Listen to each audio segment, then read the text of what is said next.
Hello and welcome to the Weekend Post Top 10 this week. My name is Evan Michealson from Star Publications, taking you through the top athletic performances from Albany, Holdingford, Melrose, and Sauk Centre this week.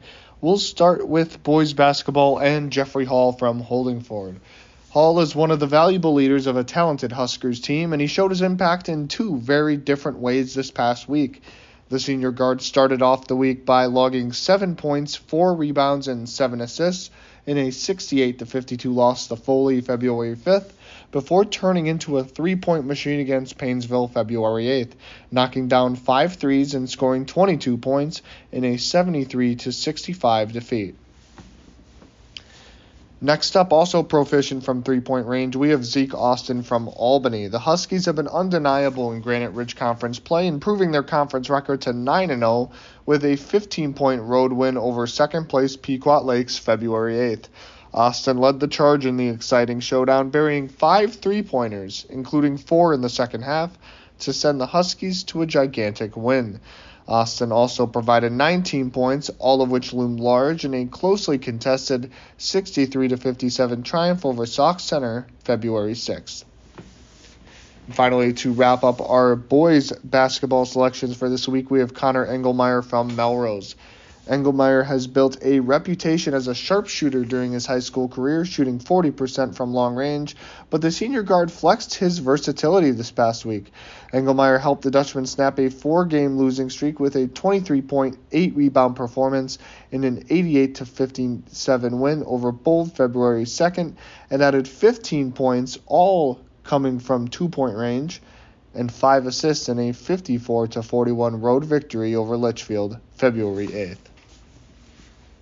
Moving over to the girls' side of hoops, we have Rhea Nelson from Melrose. Melrose came up 5 points short of knocking off the Cathedral Crusaders in St. Cloud February 8th, but Nelson brought the Lady Dutchmen on the cusp of a win with a dominant outing. The senior forward was simply effective, for lack of a better word, shooting 7 for 13 on 2-pointers, 1 of 4 on 3-pointers, and connecting on 12 of 14 attempts from the free throw line in scoring 29 points on the night. She also dished out 3 assists and pulled down 8 rebounds. Next up, we have Kylan Garretts from Albany. Like their boys' counterparts, the Huskies continue to dismantle and dominate the Granite Ridge Conference, winning a pair of games this week by an average margin of victory of 42 points.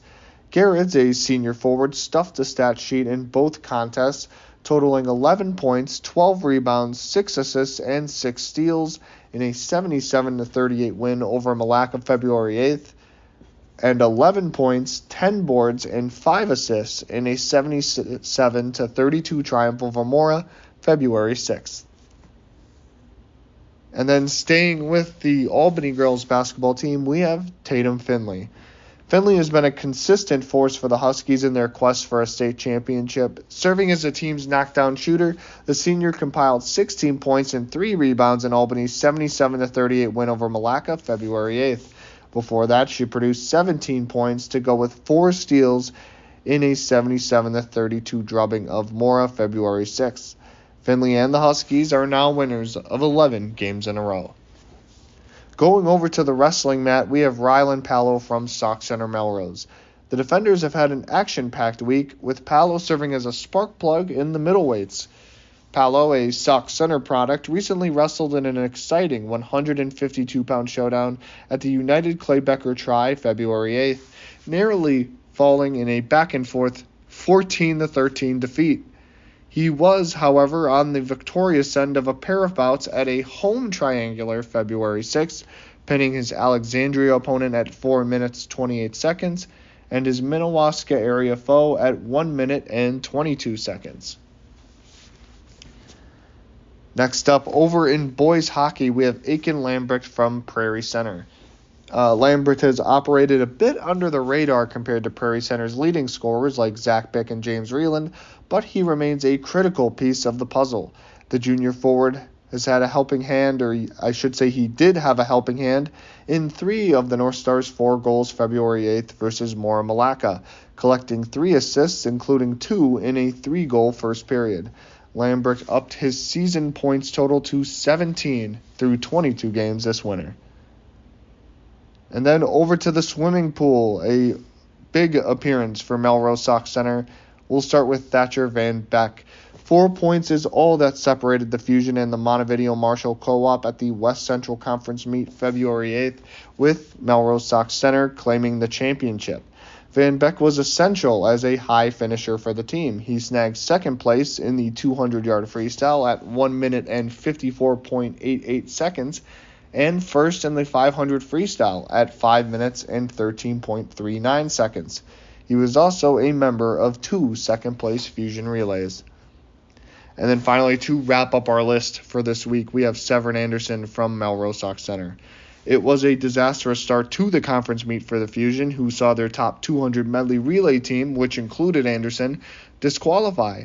However, Anderson more than made up for that event loss with a clutch series of swims. He hit the wall in second place in the 100 butterfly at 59.49 seconds, started off Melrose Sauk Center's second place 200 freestyle relay, and won the top spot in the 100 breaststroke at 1 minute and 5.42 seconds. Thanks again for tuning into this week's Weekend Post Top 10 list. My name is Evan Michealson from Star Publications, signing off.